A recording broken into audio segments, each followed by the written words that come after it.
Hey guys, कैसे हैं आप सब। उम्मीद है अच्छे होंगे, मस्त होंगे। तो चलिए शुरू करते हैं अपनी स्टोरी दिल की जिद अरेंज मैरिज। सीधे स्टोरी शुरू करते हैं। पार्ट 48। लास्ट पार्ट में देखा था कोर्ट ने इन लोगों को नेक्स्ट हायरिंग के लिए डेट दे दी थी।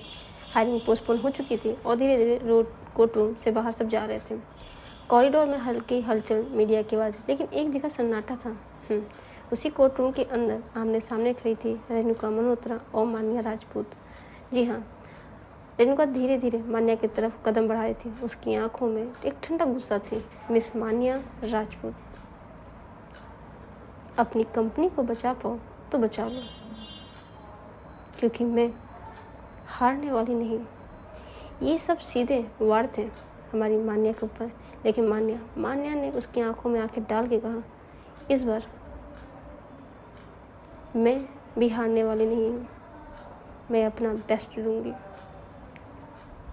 वो एक कदम और बढ़ाती है। दोनों बहुत करीब थे और जो सही होगा मैं भी उसी के साथ रहूँगी और तुम्हें भी अपने साथ ले जाऊँगी। तुम चाहे रेणुका हो या कोई और, तुम मेरी रीवा हो। मुझे जो करना पड़े वो मैं करूँगी। जैसे ही मान्या ने ये कहा कि मैं तुम्हें भी साथ ले जाऊँगी, रेणुका एक सख्त नज़र के साथ, मुझे अपने साथ ले जाने की कोशिश भी मत करो। मैं वहाँ कभी वापस नहीं जाऊँगी और तुमसे मेरा कोई वास्ता नहीं। तो तुम अपनी लाइफ में खुश रहो। उसकी आंखों में दर्द छुपा था, लेकिन गुस्से के बदले तभी मान्या कुछ कहना चाह थी, लेकिन कहते ना, कभी कभी शब्द नहीं मिलते। दोनों कुछ सेकंड बस एक दूसरे को देख ही रहे थे। फिर उनका मुड़ी और चली गई। वहाँ मान्या खड़ी रही। उसकी आंखों में अब भी उम्मीद थी। बस एक रास्ता, दो लोग, दोनों सही होना चाहते हैं लेकिन एक दूसरे के खिलाफ। कहते हैं ना कि कुछ लड़ाइयाँ जीतने के लिए नहीं लड़ी जाती, बल्कि उसे साबित करने के लिए कि कौन कितना टूट कर खड़ा है। हाँ, कौन कितना। लेकिन सबसे बड़ी बात, अब तो मान्या के पास अंजलि भी थी। तो फिर, लेकिन इतना ही नहीं। मान्या, देखिए, गलती उस कंपनी में मान्या की नहीं थी, लेकिन हाँ, मान्या ने पूरा कंट्रोल छोड़ दिया था। तो उसकी वजह से जो उसकी कंपनी के लोग थे, उन्होंने उसका गलत यूज़ किया। क्योंकि कंपनी अभी मान्या के नाम से ही है, तो केस तो उसी पे होगा। जी हाँ, रेणुका वहाँ से कार बैठी है। आशी ऑलरेडी वहाँ बैठी थी। आशी ने देखा कि रेणुका की आंखों में बहुत गुस्सा है, आंखें लाल थी। वो कहती है, भाभी कुछ। तभी रेणुका आशी तब देखती है, कुछ नहीं। तब जी ने कुछ कहा, नहीं कुछ नहीं, ड्राइवर गाड़ी चलाओ। वो वहाँ से निकल जाती है। इधर अंजलि, जी हाँ, इधर दूसरी तरफ वही होटल, वही कमरा, पास खड़ी थी अंजलि। अंजलि का यहाँ आना कोई इत्तेफाक तो नहीं था। हाँ, ये एक प्लान हो सकता है। बाहर शहर की लाइट, अंदर एक खामोशी थी। अंजलि कुछ ख्यालों में डूबी थी। तभी उसका फ़ोन रिंग होता है। अंजलि फ़ोन उठाती है और कुछ सेकंड बाद उधर से हेलो। अंजलि शॉप थी। तभी अंजलि सिंपल से कहती है, रूरू कब आ रही हो। रूरू हंसती है, क्यों, आपको याद आ रही मेरी। रूरू, मजाक की बात नहीं, मैं यहाँ कब से ऐसे रहूँगी। तभी बस बस बस बस बस कुछ दिनों में और फिर सब कुछ हमारे हिसाब से होगा। जैसे ये लाइन कहती, अंजलि की आंखों में चमक।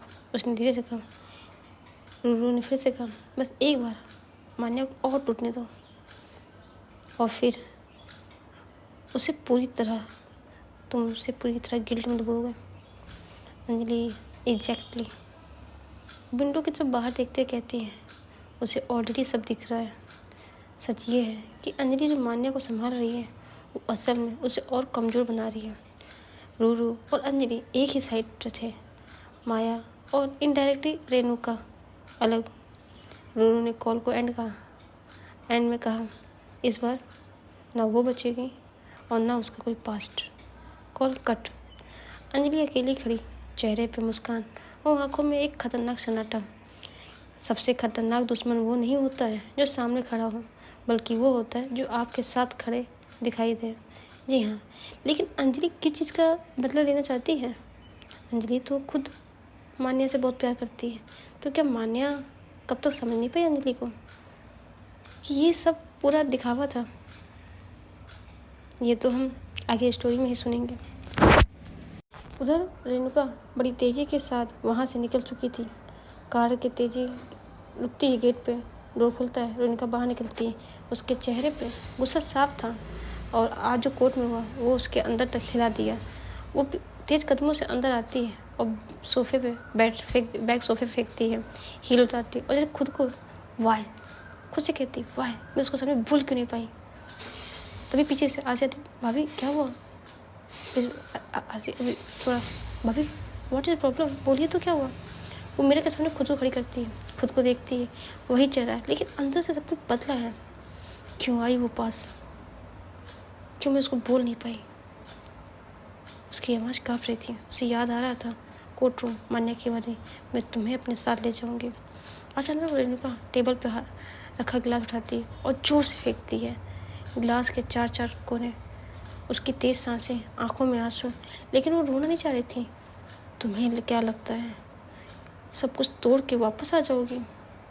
उसकी आवाज़ में दर्द था। वो धीरे से नीचे बैठ रही थी, हाथ सिर पे था। तुम नहीं जानती मैंने क्या क्या झेला है। मैं ऐसे ही नहीं रेणुका मल्होत्रा बनी हूँ। मैं अपने अतीत को ऐसे नहीं जाने दूंगी। मैं नहीं आऊँगी। तुम्हें एक चीज़ का दर्द सहना पड़ेगा। तुमने मेरे साथ जो किया है उसे पता चलेगा कि मान्या कि क्या दर्द होता है जब कोई अपना ही अपने प्यार को ऐसे ठुकराता है। ये नाम उसके होंठों से निकलता है मान्या। वो खुद चौंकती है, आंखों में आंसू गिरे थे। आशी सब देख रही थी। वो उधर वो तुरंत फिर से संभलती है, आंसू पोंछती है, खड़ी होती है। जैसे उसने आशी को देखा। आशी को नहीं दिखाना चाहती थी कि वो कितनी टूटी हुई है। उसकी आंखों में कोल्ड लुक था। अब ये सिर्फ केस नहीं है, मुझे इसे जीतना ही होगा। टूटे हुए गिलास के टुकड़े, मिरर से खुद को देख रही थी। बाहर से स्ट्रांग थी लेकिन अंदर से बहुत टूटी हुई थी। कुछ लोग कहते हैं कि जो लोग आगे बढ़ चुके हैं उनका गुस्सा बताना, लेकिन उनका गुस्सा बता देता है कि वो अभी भी वहीं अटके हैं जिस जगह से वो निकले थे। जी हाँ, लेकिन क्या सिर्फ रेणुका गुस्सा था? मान्या को नहीं। मान्या जब कोर्ट रूम से जाती है वो घर ना जाके डायरेक्ट ऑफिस जाती है। जी हाँ, मान्या कोर्ट रूम से डायरेक्ट सीधे ऑफिस पहुंचती है। इस बार कोई इमोशन नहीं थी, सिर्फ फोकस थी। उसे भी ये केस हर हाल में जीतना था और उसके साथ उसकी सेक्रेटरी मार्क थी। मार्क बहुत ईमानदार एम्प्लॉय थी। कहते हैं ना, कंपनी में अगर एक अच्छा एम्प्लॉय मिल जाए आपको तो जिन कंपनी और आप दोनों ही सक्सेसफुल होते हैं। हमारी मार्क कुछ ऐसी ही थी। दोनों ही जब वापस कैबिन में जाती है, मान्या कहती है मार्क आफ्टर 1 ईयर के सारे डील्स मुझे यहाँ के यहाँ चाहिए। मुझे देखना है कि किस दिल में कितना घोटाला हुआ है, कितना हम लोग का नाम गलत यूज़ हुआ है। दोनों रिकॉर्ड रूम में निकल जाते हैं।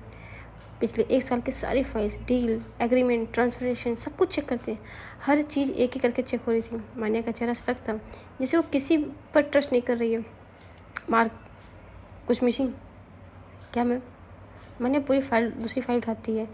हाँ, एनजीओ डॉक्यूमेंट है, वही केस जहाँ से सब शुरू हो रहा था। तभी अचानक एक फ़ाइल और लगती है, पुरानी छुपी हुई फाइल, जैसे जानबूझकर उसको रखी गई हो। मान्या उसे खोलती है, उसकी आंखें फ्रीज। ये तभी मार्क उसके पास आती है। What happened ma'am? फाइल के अंदर इलीगल ट्रांसफ़र डॉक्यूमेंट है जिसमें साफ लिखा था कि 50% शेयर ट्रांसफ़र हुए हैं फ्रॉम कमलेश टू रूरू। मान्या के हाथ काँप उठे। 51%? Mark what that means company की कंट्रोल रूरू के पास है। बट मैम ये हाउ टू पॉसिबल? तभी मान्या कहती इस कंपनी के सारे शेयर्स सविता जी के पास था। सविता जी ने आशी को दिया होगा। और आशी, आई नो, मैं खेल समझ रही हूँ, लेकिन शौक अभी ख़त्म नहीं हुआ। मान्या ने जब नेक्स्ट पर पलटा, एक और डिटेल, हाँ, एक रिलेशनशिप डिक्लेरेशन था जिसमें साफ साफ लिखा था रूरू कमलेश की बेटी है। भाई साहब, मार के मुँह से निकला, ओ माय गॉड। तभी मान्या, ये सब पहले से प्लान था। अब सब कुछ क्लियर हो था। रूरू का हिडन एंट्री, उसका कंट्रोल, कमलेश पे बिहेवियर, ये सब एक्सीडेंट नहीं था। Family display. आखिर कमलेश है कौन? मान्या ने फाइल बंद की। उसकी आंखों में अब एक चीज़ था, जस्टिस। मुझे पहले जानना मार्क, अब गेम बदलने वाला है। हम ये केस जीतेंगे और उनसे सब कुछ वापस भी लेंगे, लेकिन सबसे पहले पता करना पड़ेगा कि रूरू कमलेश की फादर, इसकी क्या रोल है हमारे कंपनी में। फाइल खुली थी 51% ट्रांसफ़र वाली, और सामने खड़ी थी मान्या। वो अब सिर्फ विक्टिम नहीं रही, वो एक प्लेयर बन चुकी है। जब सच हाथ लगता है ना तो डर ख़त्म होता है और लड़ाई शुरू होती है। लेकिन अब सबसे बड़ा सवाल था कि कमलेश अगर रूरू की बेटी है तो रूरू यहाँ नहीं वहाँ क्या कर रही थी? क्या इससे पहले ही चाल चलाई गई थी? मान्या फुल्ली कंफ्यूज। मान्या उस रिकॉर्ड रूम से निकलती है और मार्क भी पीछे पीछे आती है उस फाइल को लेकर। तभी मान्या कहती है, मार्क तुम यहाँ देखो, मेरा सर दर्द हो रहा है, मैं आती हूँ, और फ़ोन करूँ तो ध्यान रखना। तभी मार्क कहती है, यस मैम, और वही कह के वहाँ से निकल जाती है। मान्या फाइल ढूंढते ढूंढते कब उसकी रात हो गई उसे पता नहीं चला। आखिरकार वो रात हो गई। अब उसे शहर की जगमगाहट थी, लेकिन मान्या के अंदर बहुत अंधेरा था। उसे पता चला कि रूरू कमलेश की बेटी है। उसे पता चला अंजलि यहाँ है। उसे पता चला कि रेणुका बन चुकी है। ये सारी चीज़ें उसके दिमाग में बहुत पेन हो रहा था। घंटों तक ऑफिस में काम करने के बाद सब कुछ उसके दिमाग के ना कह सकते दही बन चुके थे। दिमाग उससे घूम रहा है। फिर वो मार्क से कहती, मार्क मैं एक क्लब जा रही हूँ, ठीक है, बहुत सर फारी हो रहा है, तुम इसे समेट के घर जाना, ठीक है, कुछ भी हो मुझे कॉल कर देना। तो मैम अकेले? मैं ठीक हूँ, तुम जाओ। ये कहते हुए मान्या आखिरकार वो एक क्लब तो पहुँच ही जाती है, जहाँ पर बहुत लाउड म्यूजिक था, फ्लैश लाइट थी, लोग हंस रहे थे, लेकिन मान्या को ये सब कुछ नहीं सुनाई दे रहा था। वो सीधे बार पे जाकर बैठती है। विस्की उसने धीरे से कहा, पहला गिलास, दूसरा गिलास, तीसरा गिलास, और हर सिप के साथ दर्द को थोड़ी देर के लिए दबा रही थी। लेकिन कहते हैं ना, ख़त्म थोड़ी ना हो रहा था, वो तो दर्द था।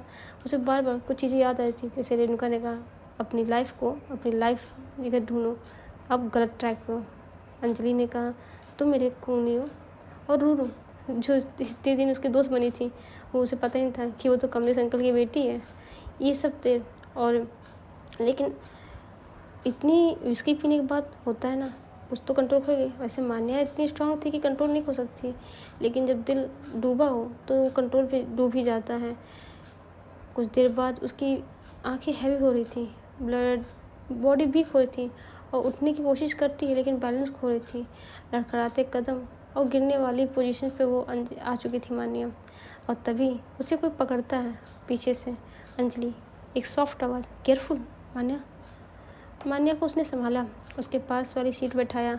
मान्या आधी होश में थी। सब खत्म हो गया, तुम यहाँ क्या करने आई? मैंने तो तुम्हें मारा है ना, तो मेरी केयर क्यों दिखा रही हो? हटो तुम, मुझसे दूर रहो, मुझे पास मत आओ। वो ऐसे करने लगी। अंजलि उसकी तरफ देख रही थी, आंखों में सिंपैथी थी, लेकिन अंदर कुछ और। नहीं, मुझे धीरे से कहा, हाँ नहीं, तुम अभी तो तुम नशे में हो, तुम्हें घर चलना होगा। नहीं, मैं चली जाऊँगी, मुझे टच मत करना। मान्या को संभालने के लिए अंजलि की नज़र उठी और उससे सामने जैसे ही वो अंजलि जाती है मान्या को पकड़ने, तभी उसका हाथ कोई दूर से पकड़ लेता है। हाँ, उसका हाथ कोई जोर से पकड़ता है। अंजलि धीरे से अपना जब सर पीछे करती है तो पीछे खड़ी थी 1 in 1 हमारी Renuka Malhotra. Open hair, white and black pant shirt के साथ बहुत ही कैजुअली लुक में थी वो वहाँ पे। रेणुका बस जैसे देखी तीनों एक ही फ्रेम में आ गए। मान्या नशे में टूटी हुई, अंजलि उसे थामते हुए, रेणुका उसे पकड़ते हुए। एक पर पूरा क्लब बैकग्राउंड में गायब ही हो गया। ये सिर्फ 3 ही लोग दिख रहे थे। तभी रेणुका ने मान्या का हाथ पकड़ा और उसकी पकड़ इतनी मजबूत थी जैसे वो उसे गिरने ही नहीं देना चाहती है। मान्या ने आंखें खोली, थोड़ा सा ब्लर विजन दिख रहा था। उसने रेणुका से रीवा, उसकी आवाज़ टूटी थी। रेणुका का दिल जैसे धड़क उठा, लेकिन खुद को बहुत कंट्रोल करते हुए मान्या को उसका हाथ कस कर पकड़ा। मुझे नहीं जाना, मुझे यहीं रहना है। तुम कौन हो तुम? तभी उसकी आंखों से आंसू, तुम दोनों जाओ यहाँ से, तुम दोनों मेरे दर्द को नहीं समझ सकते, प्लीज़ जाओ, मैं अकेली जाऊँगी, मैं खुद लड़ने की करती हूँ, मैं खुद चली जाऊँगी, प्लीज़ जाओ। उसका बैलेंस बिगड़ता है। उनका तुरंत संभाल लेती है। इस बार बिना सोचे, तुम कहीं नहीं जा रही हो। उसकी आवाज़ स्टिक थी। अंजलि सब देख रही थी। उसकी आंखों में हल्का क्योंकि ये मोमेंट उसके प्लान में नहीं था। उसने मैं संभाल लूँगी। रेणुका उसकी तरफ देखती है, सीधी आँखें। ज़रूरत नहीं, और जहाँ ज़रूरत नहीं वहाँ तुम्हारा कोई काम नहीं। बाय द वे, तुम यहाँ क्या कर रही हो?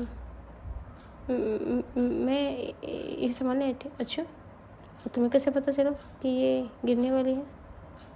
बस तभी दोनों की साइलेंट वॉर चल रहा था। इधर मान्या अब रेणुका का हाथ पकड़ ले, जिसे छुड़ाना चाहती है। बस धीमे से कहा, मत जाओ। ये सुन के रेणुका का कंट्रोल टूटने वाला था, लेकिन उसकी तीफली खुद से स्टडी खुद को स्ट्रॉन्ग किया। रेणुका, चलो। वो मान्या को सहारा देकर अपने साथ लेने लगी। अंजलि बस वहीं खड़ी उसे देख रही थी। उसकी आंखों में इरिटेशन था। इंटरेस्टिंग, उसने धीरे से कहा। और जैसे जब उसे अपना प्लान बदला हुआ दिखा, हाँ, उस क्लब की लाइट, म्यूजिक, सब कुछ था। तीनों बाहर निकलते हैं। एक रेणुका प्लस मान्या थी, दूसरी अंजलि और अकेली थी। कभी कभी जिसे हम खो चुके होते हैं उसे गलत समय पर वापस लाया जा सकता है। जी हाँ, लेकिन क्या अंजलि जाने देगी रेणुका के साथ? और लेकिन सबसे पहली बात, क्या मान्या नशे में वो समझेगी? हाँ, सबसे बड़ी बात तो ये थी। इधर रेणुका उसे आराम से लेकर आती है और लाने के बाद वो कार ड्राइव कर रही थी। मान्या की सीट बेल्ट लगाती है, और जब मान्या नशे में पूरी तरह धुंध थी, वो कभी इधर हिल रही कभी उधर, तभी रेणुका, शराब, क्यों सीधे नहीं बैठ रहे? तुम मुझे डांट रही हो? पहले तुम बताओ, तुम कौन हो? मुझे क्यों लेके जा रही हो? मैं रेणुका, मैं अनजान के साथ नहीं जाऊँगा। मैं नहीं जाऊँगी। तुम जाओ, मुझे छोड़ दो। मैं चिल्ला दूँगी, तुम्हें कोई पकड़ जाएगा। क्या मुसीबत है? मैं कह रही हूँ ना, शांति से घर चलो। नहीं, मैं नहीं जाऊँगा तुम्हारे साथ।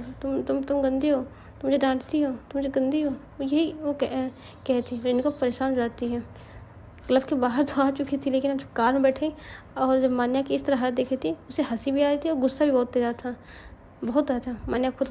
मान्या रेणुका मान्या को संभालते हुए कार तक तो ले आती है। जब कार ड्राइव तो कर थी, मान्या बिल्कुल आधी होश में थी, लेकिन वो धीरे धीरे जैसे उसकी नशा दूर था, मान्या उसका कंधा रेणुका के कंधे पे आ जाता है। मान्या, प्लीज़ मत जाओ, प्लीज़ मत जाओ। बस यही चीज़ आई थी। रेणुका का हाथ एक पल से रुकता है। वो स्टीयरिंग को बहुत तेज़ी से दबा रखी थी। कार चल रही थी। हल्की हल्की बारिश भी शुरू हो चुकी थी और अंदर खामोशी थी। मान्या कभी कुछ बोलती, कभी कुछ बोलती। मैंने जानबूझ के नहीं किया।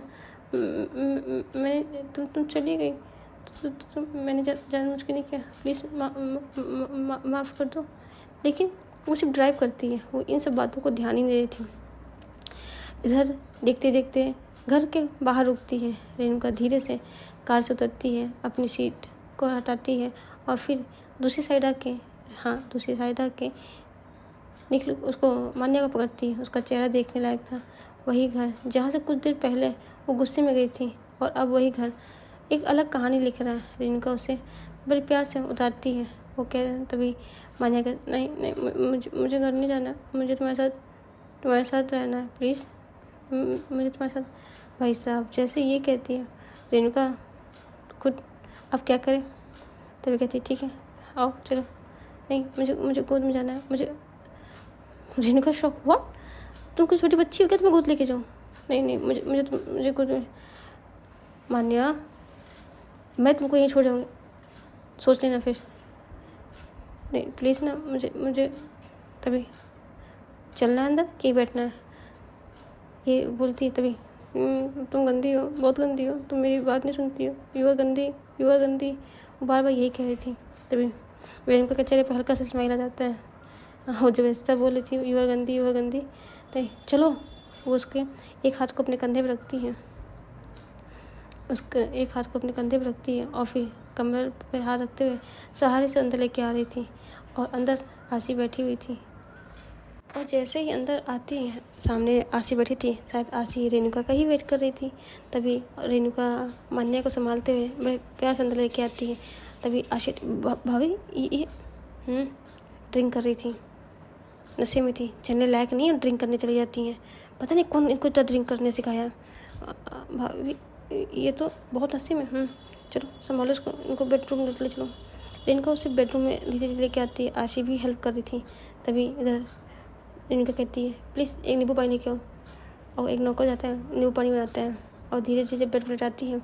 और आराम से वो ले जाती है और वो नशे में, प्लीज़ मत जाओ ना छोड़ के, प्लीज़ माफ़ कर दो, गलती हो गई, प्लीज़ माफ़ कर दो, गलती हो गई, बस यही कर रही थी।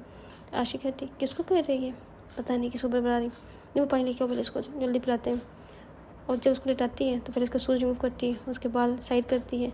मान्या उसकी जैसे ही करती है, मान्या उसकी कलाई पकड़ लेती है अचानक।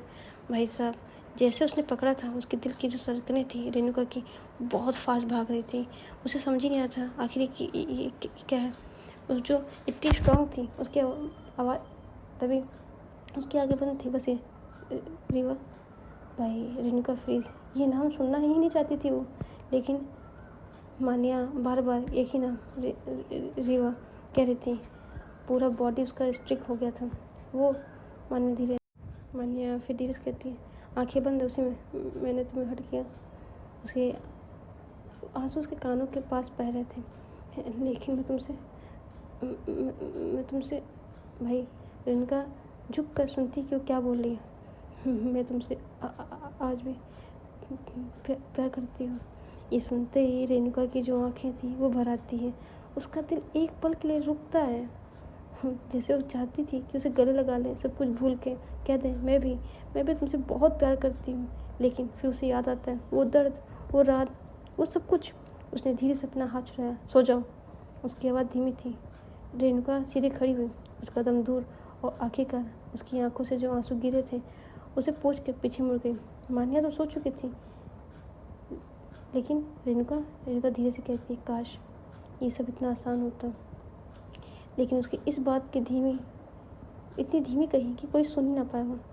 एक बेड जिस पर मान्या सो रही थी, एक कोना जहाँ रेणुका खड़ी थी, अपने आप से लड़ी थी। दोनों एक ही छत के थे, लेकिन फिर भी बहुत दूर थे।